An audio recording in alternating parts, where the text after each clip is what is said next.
Hello everyone, welcome to our video ministry update for the month of March, where we share with you all that's going on in our lives and our ministry in the country of Bolivia.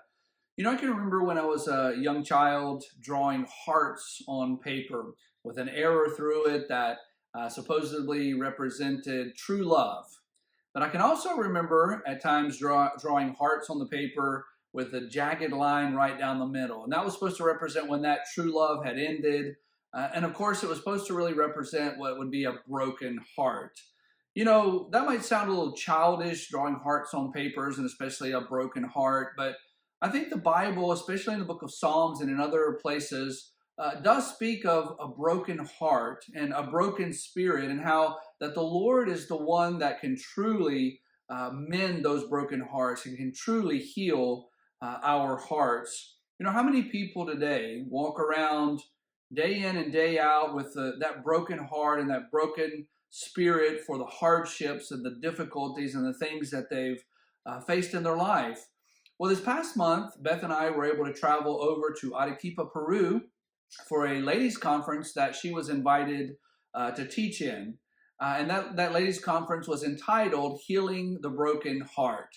And so it was from Thursday through Saturday, and she was able to teach 5 different times, telling about how the Lord had helped her, how the Lord had worked in her life, and how that the Lord is the only one that can truly change our hearts, and the Lord is the only one that can truly mend the heart that seems broken from everything that is being faced. And so it was a blessing for her to be able to teach and share with the ladies there. Then on Sunday, I was able to preach in 2 different churches from some missionary friends and the pastor there where the conference was at.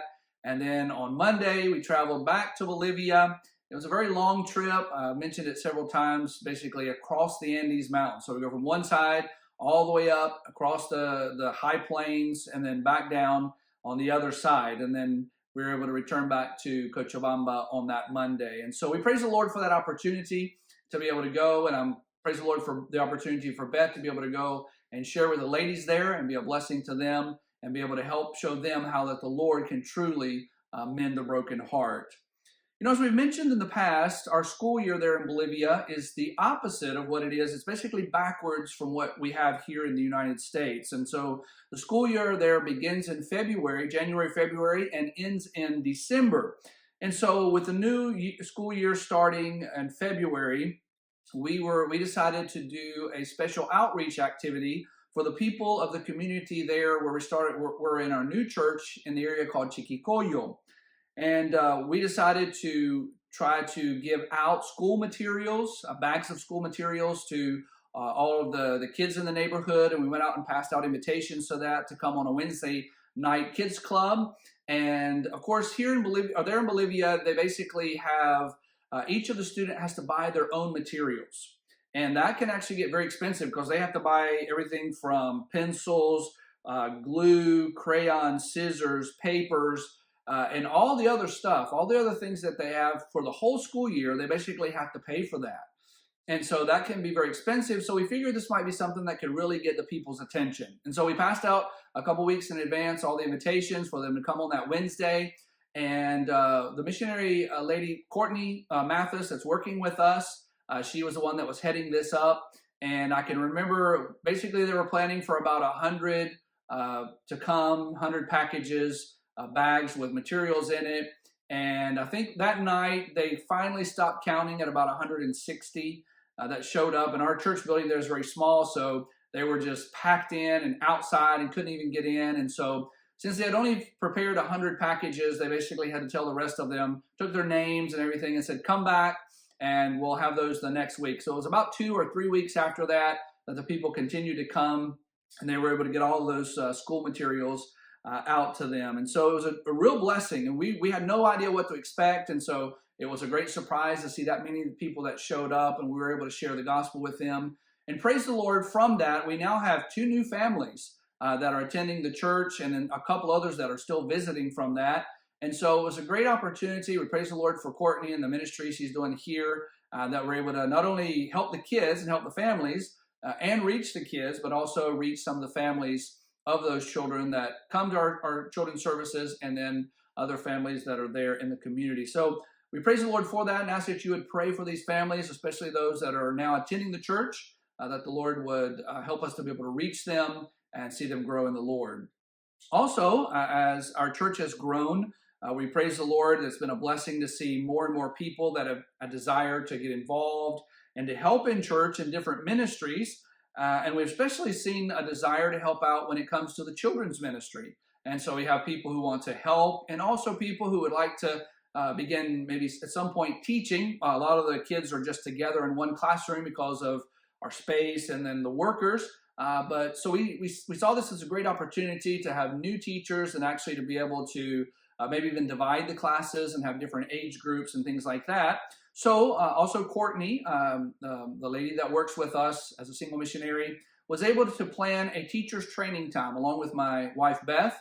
And for several Saturdays, they had a group of people that came there, and they had an hour or so, a couple of hours of training time where they taught them the principles of teaching, the ministry for the children, how to work with children, how to be able to share the gospel, how to effectively teach, how to run the children's ministry. And so we had 10 or so that came to those classes, and they were just really encouraged, and we praise the Lord for them. And we also praise the Lord that hopefully in the near future we'll be able to see some of them begin to teach and help out more in the children's ministry, and the children's ministry will continue to grow. So pray for that. Pray for those kids. Pray for the children in our children's ministry. Many of them come from very difficult backgrounds, home lives, and so it's a real blessing. Sometimes at church is the only place that they actually feel loved, and it's the only place that they truly feel important and they get attention. And so we're thankful to tell them about the love of Christ and how Christ died for them to give them a new life and a different life. And so to share a few prayer requests with you for this month, please continue to pray for the economic situation there in Bolivia. I'll share some of that maybe next month. It's continue to get worse. Things have become more difficult. A lot of times now we're not able to get much gas for our cars. We have to sit in lines for hours and hours just to get gasoline for our vehicles. And so things are continually kind of getting a little bit worse and a little bit more difficult. So pray for the economic situation in Bolivia. Also pray for the churches and the pastors and that are obviously affected by that economic situation, because when the economy is bad, then the people's incomes and economy is bad. That results in obviously affecting the church's economy and the money and what people are giving. And so pray for them, pray for the needs that they have. Also for our Latin American Regional Conference that we have this month, where we praise the Lord to be able to get together with all the missionaries in Latin America and be able to encourage each other. We ask you to pray for that. And then also pray, as we mentioned several times, for our upcoming elections. This August, we'll be having presidential elections there in Bolivia. And as you know, for the last quite a few years, basically 19 years almost, maybe a little more, our government has been socialist. And a lot of the situations we're facing is because of that, a lot of the ways they've handled things. And so we're really praying that God's will be done during these elections in August, and we're praying that we can see a change. I truly believe that it can make a difference in our country, not only just for the economic and the peace and everything that's going on, but also as a ministry, also as missionaries, because the socialist government always is anti-church, anti-religion, anti-God, and are constantly making things more and more difficult for us as missionaries and even for the churches there in Bolivia. So pray for those elections, pray that God's will be done. We're praying that a new government could come in that would be more open to the ministry, open to the gospel, open to the work being done, and all around the country would see just better results, and the country would be able to prosper again. And so thank you so much for praying for us. Thank you so much for all that you do for us in the ministry there in Bolivia, because without you, we could not do what we do. So thank you so much, and Lord bless.